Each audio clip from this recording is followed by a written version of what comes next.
नमस्कार। मैं विनीता कोठारी आप सभी का बीए तृतीय वर्ष के गृह विज्ञान की वस्त्र विज्ञान की क्लास में स्वागत करती हूँ। आज का हमारा विषय है जल का वर्गीकरण। पृथ्वी पर उपलब्ध जल का वर्गीकरण उद्गम, उपयोगिता, विशेषताओं और उनमें जो गुण पाए जाते हैं उनके आधार पर किया जाता है।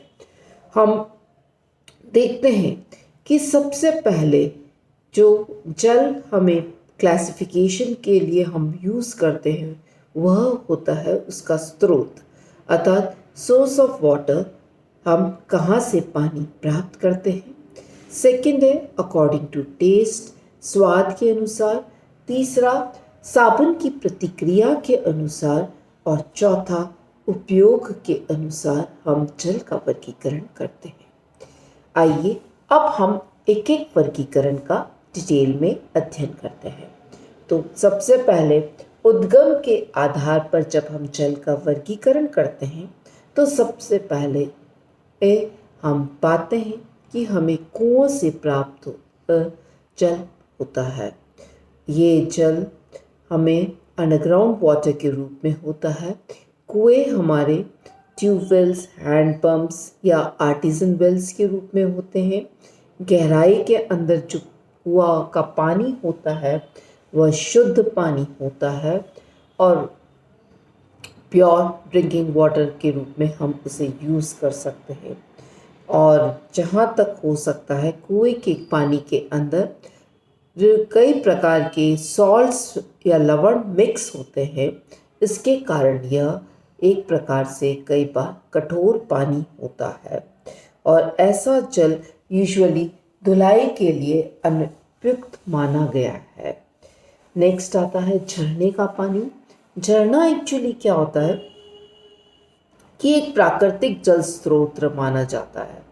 यहाँ पर जब जल दो अप्रवेश स्तरों के मध्य से स्वतः ही एक दरार या छिद्र के माध्यम से उछलकर भूमि की सतह पर प्रवाहित होने लगता है, उसे हम झरना कहते हैं। इसकी अघुलनशील अशुद्धियाँ पृथ्वी के रंध्रमय तह से छनकर दूर हो जाती है। झरने का जल शीतल, स्वादिष्ट, प्रदूषण रहित होता है, परंतु इसमें भी कठोरता अधिक होती है क्योंकि कैल्शियम और मैग्नीशियम के लवण इसमें अधिक पाए जाते हैं। कार्बनिक एसिड भी जल में अधिक मात्रा में घुला होता है, अतः ऐसा कठोर जल धुलाई के लिए अनुपयुक्त माना गया है। नेक्स्ट आता है नदी का जल। लंबे समय से हम पर्वतों से देखते हैं नदियाँ बहती हैं और इन नदियों के पानी को हम विभिन्न प्रकार की एक्टिविटीज़ के लिए यूज़ करते हैं, for bathing, for washing, for cleaning या फॉर कुकिंग। जितनी भी हमारी एक्टिविटीज़ हैं हम उसके लिए रिवर वाटर का उपयोग करते हैं। रिवर वाटर्स यूजुअली वर्षा से अथवा पर्वतों से जैसे बर्फ होती है वो पिघलती है तो वह नदी के रूप में जल प्रवाहित होता है। उद्गम स्थल पर नदी का जल स्वच्छ, शीतल, निर्मल और साफ और पीने योग्य होता है, परंतु बहते बहते जब नदियाँ मैदानी इलाके तक पहुँचती है तो उसमें ढेर सारी अशुद्धियाँ मिक्स हो जाती हैं।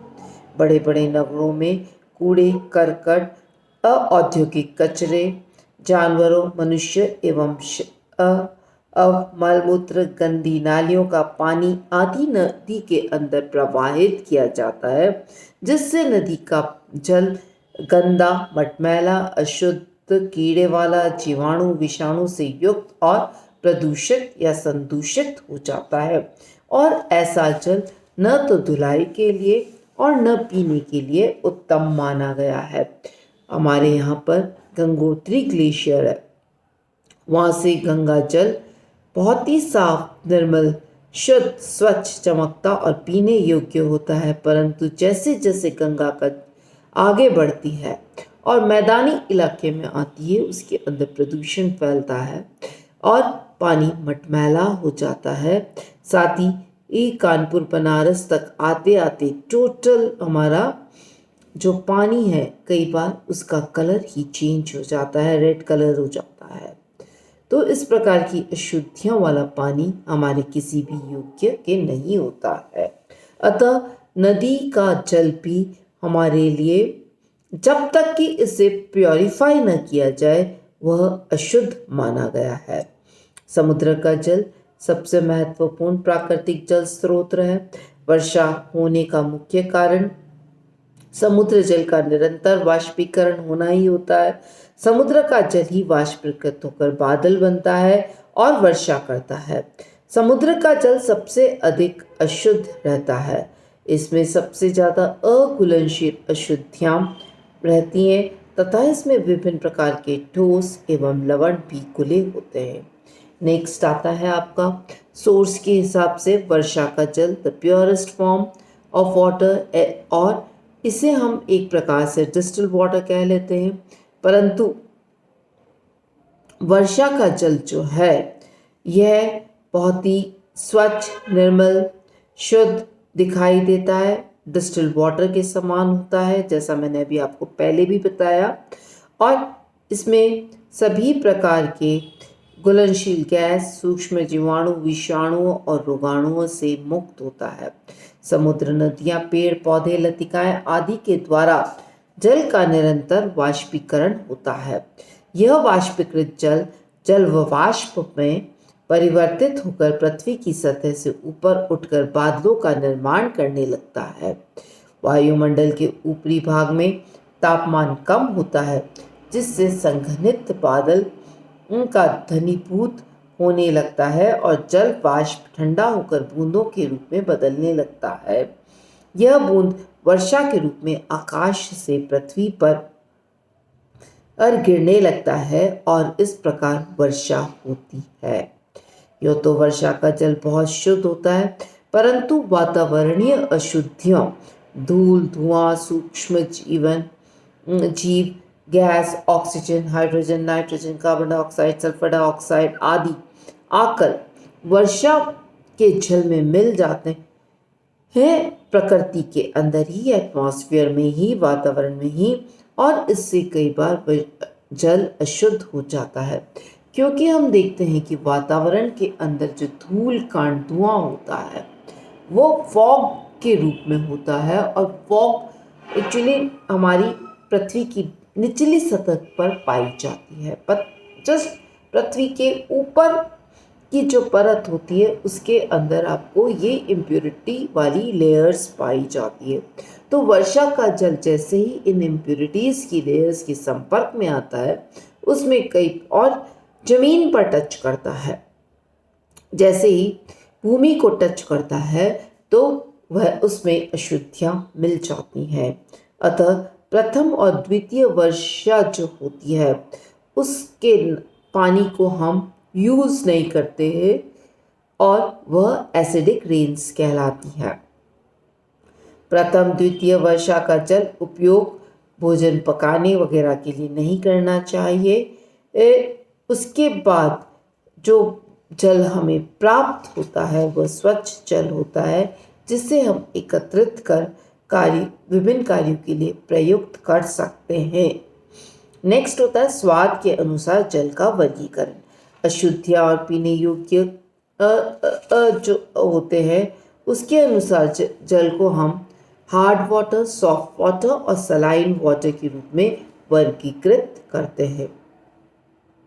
नेक्स्ट आता है उपयोगिता तथा साबुन के साथ प्रतिक्रिया के अनुसार जल का वर्गीकरण। तो इसमें हमारे पास दो तरह के जल होते हैं, एक होता है सॉफ्ट वाटर और दूसरा होता है कठोर जल। सॉफ्ट वाटर जल पीना रुचिकर, स्वादिष्ट तथा अच्छा लगता है, घरेलू कार्यों के लिए उत्तम माना गया है, धुलाई कार्य के लिए सबसे अच्छा जल होता है। मृदु जल में साबुन आसानी से घुल जाता है और झाग पैदा करता है जिससे वस्तु की सटी हुई चिकनाई आदि दूर हो जाती है और गंदगी हमारी आसानी से दूर दूर होकर वस्त्र को साफ कर देती है। कठोर जल पीने में अरुचिकर खारा प्रकृति का होता है। कैल्शियम और मैग्नीशियम के उसमें सॉल्ट मिले हुए होते हैं। और जल सर्वाधिक शक्तिशाली गोलक होता है, अतः गोलक क्षमता होने के कारण इसमें विभिन्न प्रकार के तत्वों को अपने साथ घोल लेता है। जल जहां जहां होकर बहता है निकलता रहता है। जिस धरातल पर होकर बहता है, जिस प्रकृति की धरती से होकर गुजरता है, वे उसके अवशेष अप्रवेश्य तहों में प्रवेश करता है। जिस तरह की खनिज बालू अथवा चट्टानों के सहारे बाहर निकलता है, उन सभी जगहों में कुछ न कुछ कार्बनिक और अकार्बनिक पदार्थ जल में आकर मिलते हैं। फलतः जल अशुद्ध और कठोर हो जाता है। जब जल में अत्यधिक मात्रा में घुलनशील खनिज लवण जैसे sodium carbonate, sodium chloride, magnesium sulphate, magnesium bicarbonate, magnesium chloride आकर मिल जाते हैं, तो ऐसा जल पीने लायक नहीं होता है। अतः कठोर जल में साबुन के झाग नहीं बनते हैं। झाग बनाने के लिए हमें बार बार साबुन लगाना होता है। अतः और टेस्ट भी इसका खारापन लिए होता है। कठोर जल में कैल्शियम और मैग्नीशियम के लवण घुले होते हैं। ये लवण साबुन की प्रतिक्रिया करते हैं और घुलनशील चूने को साबुन बनाते हैं। ये अघुलनशील चूने को साबुन चिपचिपा एवं दही के कणों के समान बना दिखाई देता है, जो वस्त्र की सतह पर आकर चिपक जाते हैं और आसानी से अलग नहीं होते हैं। फलतः कठोर जल में धुलाई कार्य व्यर्थ हो जाता है। इतना ही नहीं, अघुलनशील चूने वाला साबुन वस्त्रों के छिद्रों में घुसकर उसमें फंस जाता है तथा वस्त्र को और अधिक गंदा करता है। अतः वस्त्र की धुलाई के लिए उसमें जल की कठोरता कैल्शियम कार्बोनेट की मात्रा के हिसाब से 10 गुना अधिक साबुन हमें लगाना पड़ता है, तब जाकर कहीं कपड़ा आपका साफ होता है। अर्थात जितने साबुन से हम 10 वस्त्र सॉफ्ट वाटर के अंदर साफ करते हैं, उतना ही साबुन हमें कठोर जल का उपयोग करने पर एक वस्त्र के लिए उपयोग में करना होता है। इस प्रकार हमें वस्त्रों की धुलाई के लिए हमें अधिक साबुन का खर्च करना होता है यदि हमारा पानी कठोर होता है। जल में लवणों की मात्रा जितनी अधिक होगी, कठोरता उतनी ही अधिक होगी। जल की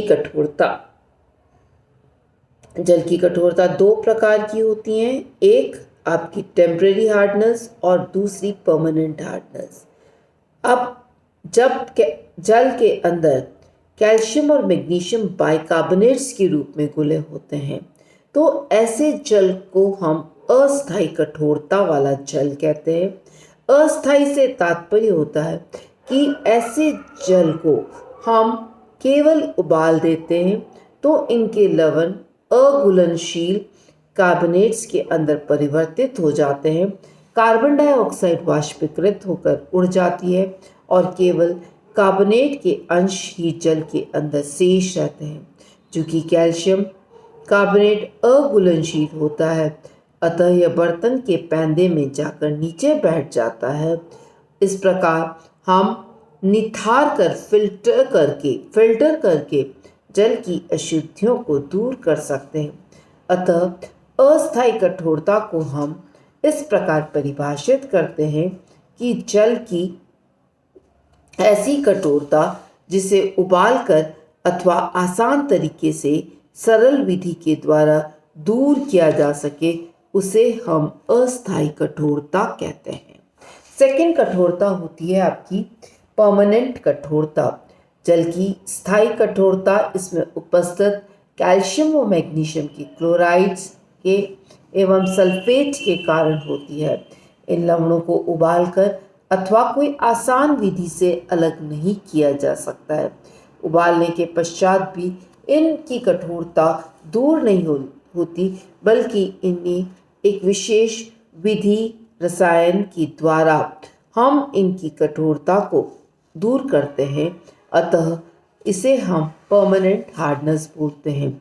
तो इस प्रकार हम देखते हैं कि जल का क्लासिफिकेशन हम उद्गम के आधार पर झरने, कुएं का जल, नदी का जल, समुद्र का जल और वर्षा का जल, स्वाद के अनुसार हम इसमें कठोर जल, सॉफ्ट वाटर और सलाइन वाटर, नमकीन जल, उपयोगिता एवं साबुन की प्रतिक्रिया के अनुसार हम मृदु जल और कठोर जल, और जल की कठोरता के आधार पर हम दो प्रकार की कठोरता जल के अंदर पाई जाती है, स्थायी कठोरता और अस्थायी कठोरता।